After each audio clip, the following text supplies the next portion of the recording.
അറിയില്ല, കണ്ടില്ല, കേട്ടില്ല എന്ന് പറഞ്ഞാൽ മതി. ചില മക്കൾക്ക് അമ്മമാരെ തീ തീറ്റിക്കുന്നത് മക്കളാണ്, ഭസ്മമാക്കുന്നത് ചില ഭർത്താവും. എന്നെപ്പോലുള്ള അമ്മമാരുടെ അവസ്ഥയാണ് ഞാൻ പറഞ്ഞത്. പിന്നെ നിന്റെ കൂട്ടുകാരത്തിയുടെ അമ്മ പറഞ്ഞ ഒരു കാര്യവും അച്ഛനോട് ചോദിച്ചില്ല മോളെ. എന്നെ കൊണ്ടായില്ല ചോദിക്കാൻ. അതാണ് സത്യം. എൻ്റെ ആത്മഹത്യാശ്രമവും നീ ഒളിച്ചോടും എന്ന് പറഞ്ഞതും എനിക്ക് പറയാൻ കഴിയോ? അമ്മേ, ഞാൻ ഒളിച്ചോടി പോയതല്ല. സ്ത്രീധന സമ്പ്രദായം നിർത്തലാക്കാൻ ഞങ്ങൾ കുറേ പേര് പ്രതിജ്ഞ ചെയ്തിരുന്നു. ഞാൻ മണ്ടത്തരം പറയുമെന്ന് അമ്മയ്ക്ക് അറിയില്ലേ?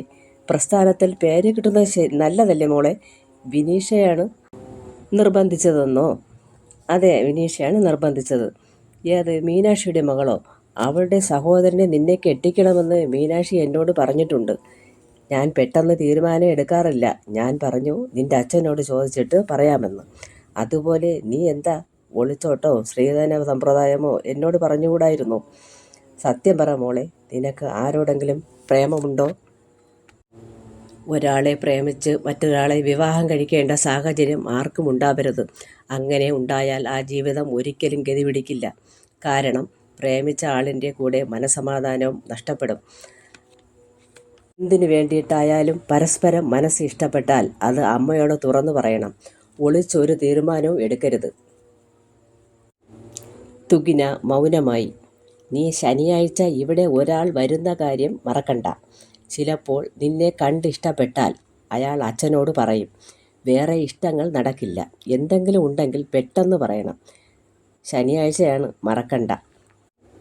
അമ്മേ, എനിക്ക് ആരോടും പ്രത്യേകതയും പ്രേമവും ഒന്നുമില്ല. അമ്മയുടെ മോളാണ് ഞാൻ. ഇഷ്ടമുണ്ടെങ്കിലും എല്ലാ ഇഷ്ടവും എല്ലാവർക്കും നടക്കില്ലല്ലോ.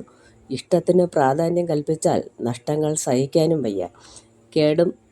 നഷ്ടക്കേടും സങ്കടവും കാണാനും വയ്യ. അവളുടെ കണ്ണ് നിറഞ്ഞു. മോളെ, സത്യം പറ. ആരാ മോളെ നിന്റെ ഇഷ്ടക്കാരൻ? ജോലിയുണ്ടോ അവന്? നിനക്ക് ഇഷ്ടപ്പെട്ട സ്ഥിതിക്ക് നല്ല സ്വഭാവമായിരിക്കും അവന്. പറയൂ. അവൾ അമ്മയുടെ മുഖത്ത് നോക്കാതെ പറഞ്ഞു. വിനീഷയുടെ ജ്യേഷ്ഠൻ വിനുവാണ്. സുമയുടെ മനസ്സിൽ സന്തോഷം അലയടിച്ചു. സുമ മകളെ കെട്ടിപ്പിടിച്ചുകൊണ്ട് പറഞ്ഞു, നിന്റെ ഇഷ്ടമാണ് മോളെ വലുത്.